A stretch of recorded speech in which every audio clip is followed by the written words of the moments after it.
Good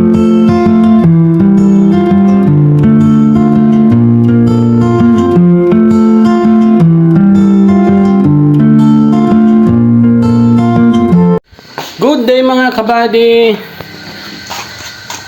10:09 na ng umaga, unang pagpapakain sa kanila at sila po ay ka 109 days na. Yan, bilis ng araw mga kabady. Konting-konti na lang.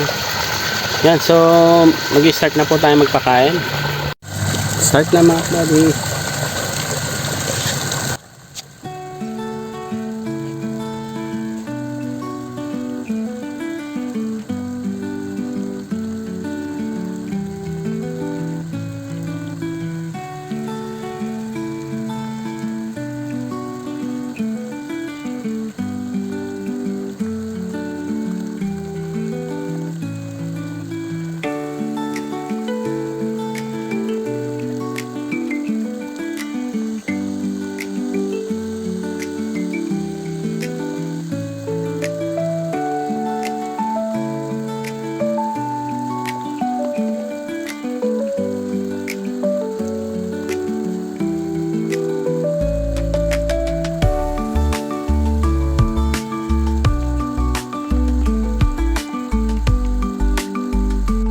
Yan mga kabady, naibigay na natin yung bali 3.5 kilos kasi hindi na magkasya dun sa timba natin maliit.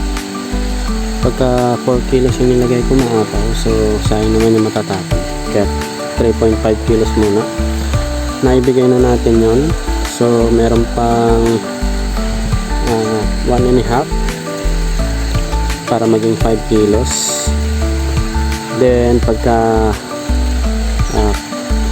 kinaya nilang kainin yun, bibigay natin yung 6 kilos sa kanila mga kabady. Yan. Kaya lang medyo nagbabadya na naman yata ang ulan. Yan na, medyo maulap na naman doon.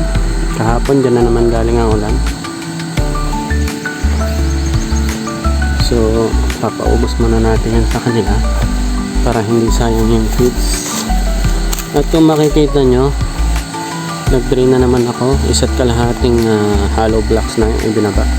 Yan, yung makikita nyo yung kung saan yung dark na kulay pababa. Yan yung level ng tubig na usually na nilalagay ko dyan. Yan, dahil baka puputulan ko yung PVC dun sa overflow, kasi instead na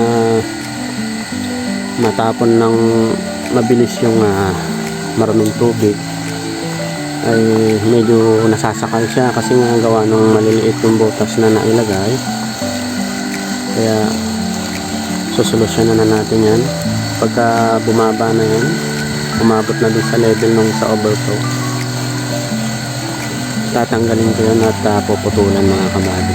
Nasa ganun na mas maging maganda yung pagtapon ng tubig natin. Kasi yan kung makikita nyo, medyo nag dark green ulit siya kasi nga nasasakal yung tubig na imbis na lalabas, nai-stuck lang. So marami-rami pa, pero kaya naman nila ubusin yung mga kabady. 3.5 kilos lang yan. So update ko na lang kayo ulit mamaya. Update mga kabady, 4:23 na ng hapon. Pangalawang kain nila ngayong araw. At ang panahon ay maulap. Hindi natin alam kung uulan or what. Pero kanina tanghali umulan. Pero saglit lang. Wala pa yatang 15 minutes umulan.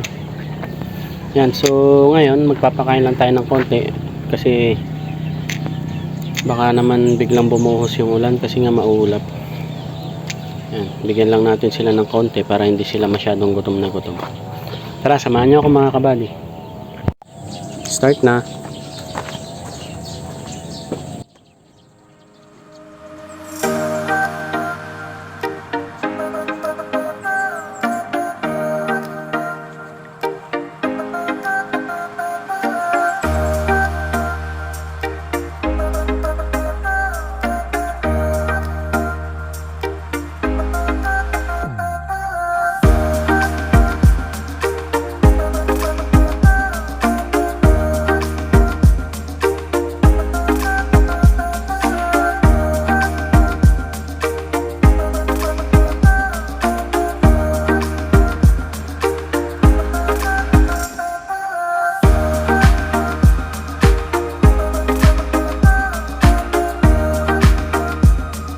Yan, so mga kapadi, 2 kilo lang yung binigay ko kasi tingnan nyo,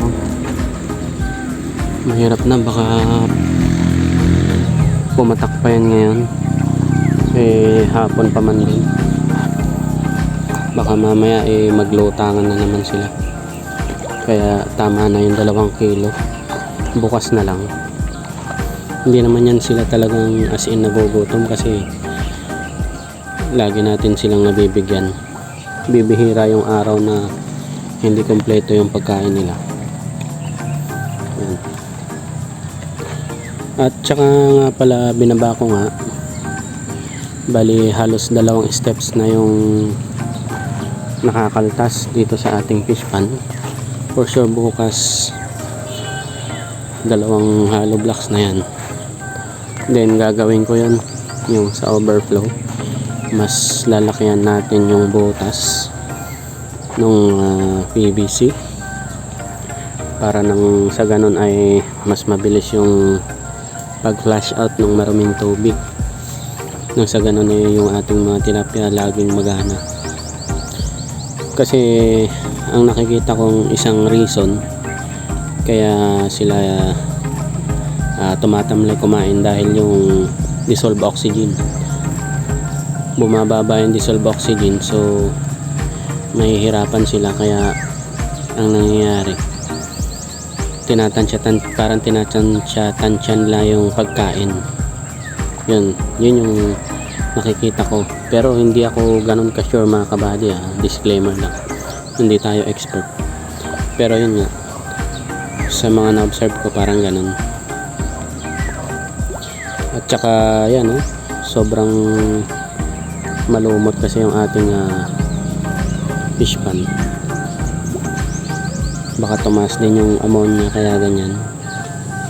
Kaya nag-decide na talaga ako kanina umaga na i-level na lang hanggang dun sa may overflow para matanggal ko, then puputulan ko yun, for sure mapuputulan yun. Then pagka nagawa ko yun bukas, tuloy-tuloy na yan. Mas magiging maganda na kasi lalakyan ko yung butas nun sa gilid-gilid. Yan. Magana naman silang kumain kahit pa paano. Nauubos naman nila yung binibigay ko, pero hindi katulad dati na talagang kapag sinunggaban nila maya maya ubos na agad. Ngayon medyo maghihintay tayo ng mga 10 minutes, ganyan, 15 minutes bago totally maubos. Yan. Anyway, wala naman namamatay. Meron lang dati na paisa-isa, pero normal lang naman daw yun kasi hindi maiiwasan, may mga nagkakasakit din, ganyan.